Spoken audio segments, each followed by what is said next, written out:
नमस्कार दोस्तों, स्वागत है आप सभी का डेली 11 में। आज हमारा टेस्ट सीरीज का क्रम रहेगा 71। इससे पहले 70 सेशन आ चुके हैं, लिंक आपको डिस्क्रिप्शन में मिल जाएगा। चैनल की प्लेलिस्ट में जाकर भी आप उनको देख सकते हैं। दोस्तों, अगर आप उत्तराखंड के आगामी फॉरेस्ट गार्ड, खनिक सहायक, जेलबंदी रक्षक या उत्तराखंड की किसी भी परीक्षा में बैठने वाले हैं तो टेस्ट सीरीज आपके लिए काफ़ी महत्वपूर्ण रहेगी। दोस्तों, टेस्ट सीरीज में 25 क्वेश्चन रहते हैं, 10 उत्तराखंड से, 10 जीके से और 5 हिंदी से। अंत में छात्र बताते हैं उनके कितने अटैम्प्ट रहे हैं। दोस्तों, अगर आप 20 से अधिक अटैम्प्ट कर पा रहे हैं, 20 प्लस आपके अटैम्प्ट हैं, तो आप खुद को सेफ जोन में मान सकते हैं। अगर आपके अटैम्प्ट कम हैं तो खुद को निराश नहीं करना है, टेस्ट सीरीज से जुड़े रहिए दोस्तों। ठीक है दोस्तों, शुरू करते हैं, क्योंकि आप सभी जानते हैं समय ही सब कुछ है। पहला क्वेश्चन दोस्तों, सरल क्वेश्चनों से कठिन की ओर बढ़ेंगे। उत्तराखंड में ताम्र नगरी के नाम से कौन सा शहर जाना जाता है? आप भी टिक लगाइएगा। Dehradun, Almora, Chamoli, Udham Singh Nagar. Correct answer option A रहेगा अल्मोड़ा। ताम्र नगरी अल्मोड़ा को जाना जाता है दोस्तों, अल्मोड़ा को जाना जाता है। क्वेश्चन नंबर सेकंड, काली नदी को किस और नाम से जाना जाता है? धौली नदी, पावन नदी, तमाशा नदी, शारदा नदी। करेक्ट आंसर यहाँ पर ऑप्शन डी रहेगा, शारदा नदी के रूप में काली नदी को जाना जाता है। उत्तराखंड की सबसे लंबी नदी है, 252 इसकी लंबाई है। यह लिपू लेक दर्रे से निकलती है, पिथौरागढ़ से। पिथौरागढ़ की बात करें, क्षेत्रफल 7090 है। स्थापना 1960 में की गई थी, 24 फरवरी में। अंतर्राष्ट्रीय सीमा सबसे लंबी पिथौरागढ़ जनपद की है। 2 देशों से स्पर्श होती है, पूर्व में नेपाल, उत्तर में चाइना तिब्बत। नेक्स्ट क्वेश्चन दोस्तों, उत्तराखंड में यमुनोत्री धाम किस जनपद में स्थित है? यमुनोत्री की बात हुई है, यमुनोत्री धाम किस जनपद में स्थित है? Option A Chamoli, B Uttarkashi, Rudraprayag, Pauri. Correct answer option B रहेगा दोस्तों, यमुनोत्री धाम या फिर गंगोत्री धाम, दोनों ही धाम उत्तरकाशी में स्थित है। उत्तरकाशी की बात करें क्षमा कीजिएगा, उत्तरकाशी की बात करें, उत्तराखंड में जनपद में सबसे बड़ा जनपद है। इसका स्थान दूसरे क्रम पर आता है दोस्तों। प्रथम स्थान चमोली का है, उसके बाद उत्तरकाशी का स्थान आता है। क्षेत्रफल 8016, स्थापना 1960 में की गई थी। बात करते हैं दोस्तों, यहाँ पर रुद्रप्रयाग लिखा है, यह एक आंतरिक जिला है, इसको याद रखिएगा। आंतरिक जिले 4 हैं, रुद्रप्रयाग, टिहरी, अल्मोड़ा, बागेश्वर। उत्तराखंड के किस जनपद में प्रसिद्ध मायावती आश्रम स्थित है? Bageshwar, Almora, Champawat, Nainital. Correct answer option C रहेगा, यह चंपावत में स्थित है। चंपावत सबसे छोटा जिला है, क्षेत्रफल 1766 है दोस्तों। नेक्स्ट क्वेश्चन, उत्तराखंड के कुमाऊं मंडल में कितने जनपद हैं? कुमाऊं मंडल में कितने जनपद हैं दोस्तों? ऑप्शन ए 7, बी 6, सी 13। दोस्तों, गैरसैंण मंडल की भी पुष्टि नहीं हो पाई है, कुछ छात्रों ने याद कर रखा है कि 3 मंडल हैं। ठीक है, कुमाऊं मंडल की बात हुई है, 6 जनपद स्थित हैं। अगर आप इसको उत्तराखंड मान लेते हैं, यहाँ पर दोस्तों पिथौरागढ़ है, बागेश्वर, अल्मोड़ा, नैनीताल, चंपावत, उधम सिंह नगर, ये हो जाते हैं दोस्तों 6 जनपद कुमाऊं के।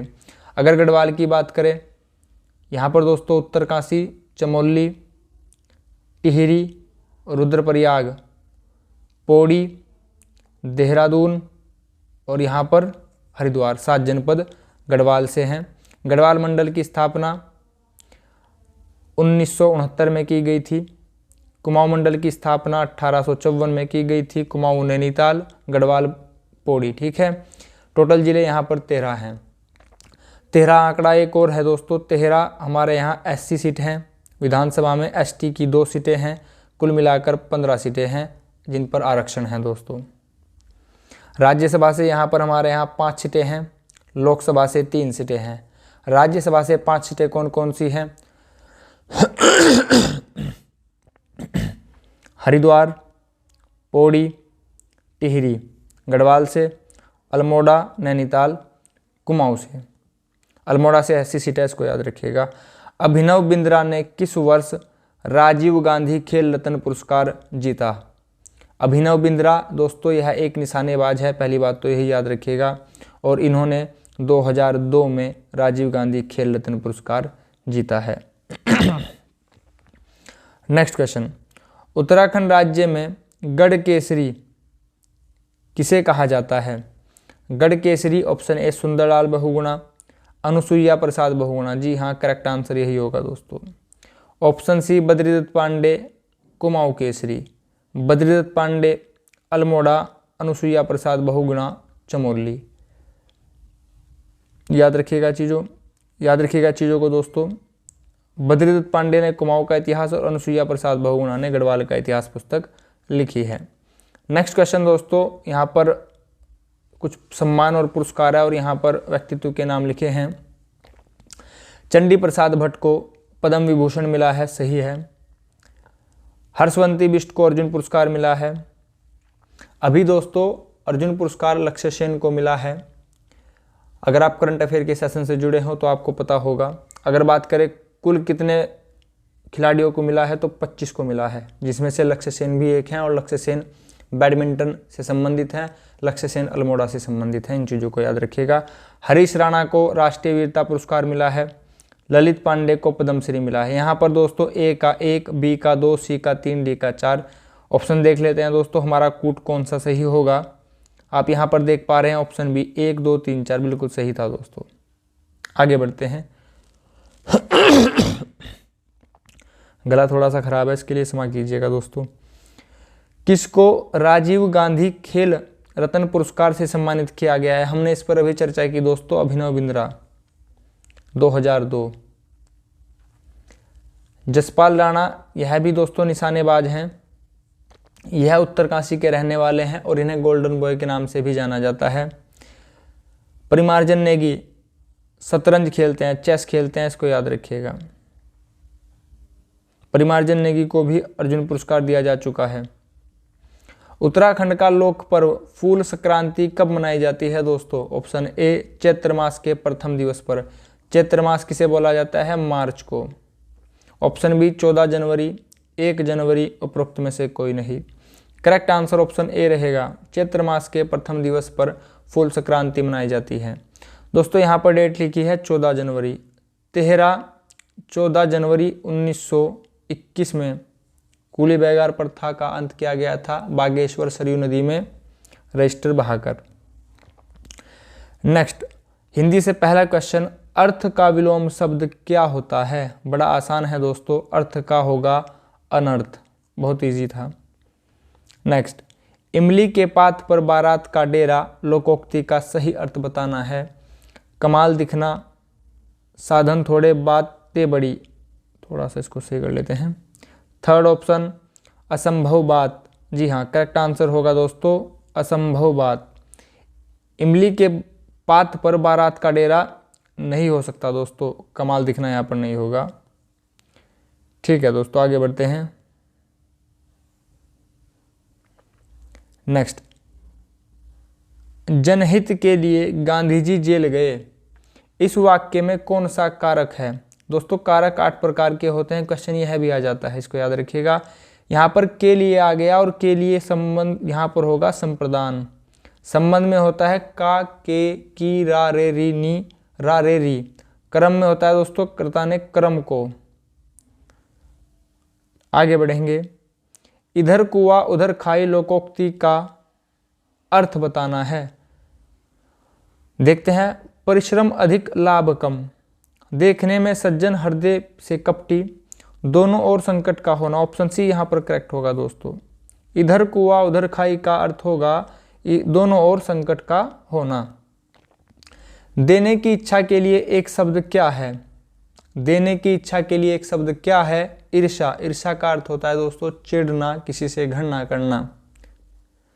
दित्सा बिल्कुल सही, देने की इच्छा का अर्थ होता है दित्सा। देना तो दान करना हो गया। मुमूर्षा होता है मरने की इच्छा।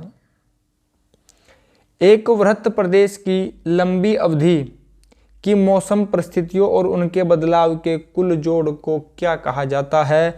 ऑप्शन ए मौसम, बी जलवायु, सी उष्ण मौसम, डी शीत मौसम। करेक्ट आंसर ऑप्शन बी होगा दोस्तों। किसी वृत्त प्रदेश की लंबी अवधि तक जो मौसम की परिस्थितियां चल रही हो और उनके बदलाव के जोड़ को जलवायु कहा जाता है। वर्ष 1954 में भारत का सर्वोच्च असैनिक पुरस्कार यानी कि भारत रत्न पहली बार sir C V Raman, doctor S Radhakrishnan और यहाँ पर एक और आपको बताना है किसे दिया गया था, 3 व्यक्तियों को दिया गया था, सीवी रमन जी को, राधाकृष्णन जी को और यहाँ पर करेक्ट आंसर होगा राजगोपालाचारी जी को। उत्तराखंड में 1957 में प्रथम बार गोविंद वल्लभ पंत जी को दिया गया था, इसको भी याद रखिएगा। गोविंद वल्लभ पंत ने ही दोस्तों उत्तर प्रदेश का नाम उत्तर प्रदेश रखा था, इसे पहले संयुक्त प्रांत कहा जाता था। यह एक नवीन तथ्य है, इसको भी आप याद रखिएगा, शायद मैंने आपको ये पहले ना बताया हो, इसको याद कर लीजिएगा। निम्नलिखित में से कौन स्वतंत्र भारत का प्रथम गवर्नर जनरल था? क्वेश्चन को बड़े ध्यान से पढ़िएगा। स्वतंत्र भारत 1947 का प्रथम गवर्नर जनरल पूछा गया है, यह थे दोस्तों लॉर्ड माउंटबेटन। अगर क्वेश्चन में थोड़ा सा भी बदलाव हो, स्वतंत्र भारत का प्रथम भारतीय कौन था, तो भारतीय होंगे राजगोपालाचारी। स्वतंत्र भारत का अंतिम अंग्रेज कौन था गवर्नर जनरल, तो होगा माउंटबेटन। स्वतंत्र भारत का अंतिम भारतीय राजगोपालाचारी। चारों तथ्यों में भिन्नता है, देखकर अटेंड कीजिएगा। प्रधानमंत्री ने अगस्त 2014 में चुटक के जल विद्युत स्टेशन राष्ट्र को समर्पित किया है। यहाँ पर शब्दावली रहेगी। राज्य में यह कहाँ स्थित है, किस राज्य में स्थित है दोस्तों, तो यह देखते हैं दोस्तों, ऑप्शन ए हमारा Gujarat, B Sikkim, D C Himachal Pradesh, D Jammu Kashmir. तो दोस्तों यह चुटक जल विद्युत परियोजना जम्मू कश्मीर में स्थित है। बात करें जम्मू कश्मीर की, जम्मू कश्मीर में 370 अनुच्छेद संबंधित था। अब इसको 31 अक्टूबर 2019 से 2 केंद्र शासित प्रदेशों में विभाजित कर दिया गया है, लद्दाख और जम्मू, याद रखिएगा दोस्तों। नेक्स्ट क्वेश्चन, मालवीय चमत्कार एक प्रजाति है, यह किसकी प्रजाति है दोस्तों? मालवीय चमत्कार मटर की, अरहर की, मूंग की, गेहूं की। ऑप्शन बी करेक्ट रहेगा, मालवीय प्रजाति अरहर की दाल की एक प्रजाति है। मुख्य बैंकों में 14 बैंकों का राष्ट्रीयकरण कब हुआ? Option A 1968, B 69, 70, 71। Correct answer option B रहेगा, यह हुआ था दोस्तों 17 जुलाई 1969 में 14 बैंकों का हुआ। और फिर बात करें अगर 15 अप्रैल 1980 को, 15 अप्रैल 1980 को पुनः 6 बैंकों का राष्ट्रीयकरण किया गया। आरबीआई की अगर बात करें, रिजर्व बैंक ऑफ इंडिया की, इसका राष्ट्रीयकरण किया गया 1949 में। 1949 में ही टिहरी का विलय किया गया था, याद रखिएगा। आरबीआई की स्थापना 1935 में की गई थी। आरबीआई की स्थापना 1934 के अधिनियम के तहत की गई थी। प्रश्न यहाँ पर आपको एग्जामिनर ट्रिक कर सकता है। आरबीआई की स्थापना अधिनियम 1934, स्थापना 1935, याद रखिएगा दोस्तों। आरबीआई के वर्तमान में गवर्नर हैं शक्तिकांत दास जी और इनका क्रम है 25वां। निम्न में से किस एक वर्ष में ब्रिटिश सरकार अंतिम रूप से भारत एवं इंग्लैंड के एक साथ इंडियन सिविल सर्विस यानी कि आईसीएस इंडियन सिविल सर्विस की परीक्षा आयोजित करने हेतु सहमत हुई? 1922, 24, 23, 25। बहुत महत्वपूर्ण प्रश्न है। भारत और इंग्लैंड में एक साथ आईसीएस की परीक्षा आयोजित होनी कब से स्टार्ट हुई थी? तो 1922 से हुई थी, याद रखिएगा। बहुत ही महत्वपूर्ण प्रश्न है। नेक्स्ट, डब्ल्यूटीओ को विस्तारित कीजिए। डब्ल्यूटीओ काफी बार डिस्कस किया है, वर्ल्ड ट्रेड ऑर्गेनाइजेशन, देख लीजिए world trade organization, option B यहाँ पर आप देख पा रहे हैं। इसकी स्थापना की गई थी 1 जनवरी 1995 में। स्विट्जरलैंड में इसका, जिनेवा स्विट्जरलैंड में मुख्यालय है दोस्तों। करंट अफेयर में हम डेली बेसिस पर 1 से 2 संगठन लेते हैं, आप उससे जुड़े रहिएगा। रीजनिंग से पहला क्वेश्चन है दोस्तों, 2 मिनट का समय लीजिए और देखिए आप कितना कर पा रहे हैं। होप आपने सोचा हो दोस्तों। यहाँ पर लिखा है दोस्तों जेड और यहाँ पर लिखा है 7 और 8। दोस्तों जेड बोला जाता है 26वें क्रम पर आता है और यहाँ पर लिखा है 78, यानी कि हमने 26 की गुणा 3 में की होगी, 26 3 जा 78। ट्रिक आप समझ गए होंगे, मुझे पता है। यहाँ पर लिखा है एक ACT, ए बोलते हैं 1 को, C बोलते हैं 3 को, T बोलते हैं 20 को। 1 और 3 4 और 20 24। अगर आप 24 की गुणा फिर से 3 से करेंगे तो 24 तिया कितना होता है दोस्तों? 72। बिल्कुल सही। अंतिम अपने आंसर की ओर बढ़ेंगे देखेंगे। यहां पर लिखा है बैट, बैट यानी कि B का अर्थ होता है 2, A का अर्थ होता है 1 और यहां पर T का अर्थ होता है दोस्तों 20। देख लीजिए, 1 और 2 3 और 20 23। 23 की मल्टीप्लाई जब आप 3 में करेंगे 23 तिया होता है 69। ऑप्शन डी यहाँ पर करेक्ट हो जाएगा। ट्रिक आप समझ गए होंगे। आगे बढ़ते हैं दोस्तों, क्वेश्चन काफ़ी अच्छा था। नेक्स्ट हमारा आज का लास्ट क्वेश्चन है, देख लीजिए दोस्तों, 2 मिनट का समय लीजिए और देखिए आप कर पा रहे हैं या नहीं। होप आपने सोचा हो दोस्तों। देखिए दोस्तों, यहाँ पर लिखा है 3 और 5 और इसको 25 और 9 बनाया गया है, पता नहीं क्या क्या होगा, देखते हैं दोस्तों। 5 का वर्ग अगर आप स्क्वायर करेंगे 25 आएगा, 3 का आएगा 9, ठीक है। 4 का आएगा 16, अंत में लिखा गया है। 6 का आएगा 36, प्रारंभ में लिखा गया है। पहले अक्षर का अंत में, लास्ट वाले अक्षर का पहले लिखा जा रहा है।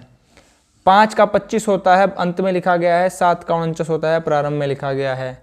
देख लीजिए, 6 का क्या होगा 36, अंत में लिखिए। 8 का होगा 64, प्रारंभ में लिखिए। आंसर आएगा 6436। ऑप्शन सी यहाँ पर करेक्ट होगा।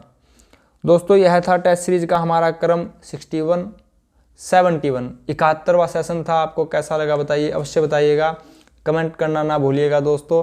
अगर आप चैनल पर नए हों तो चैनल को प्लीज़ सब्सक्राइब कीजिएगा। दोस्तों आप चैनल की हेल्प कर सकते हैं। अगर आपको चैनल लाभदायक लगा हो तो चैनल को प्लीज़ शेयर कीजिएगा। आपने अपना कीमती समय चैनल को दिया है, इसके लिए आप सभी का बहुत बहुत धन्यवाद दोस्तों। नमस्कार दोस्तों।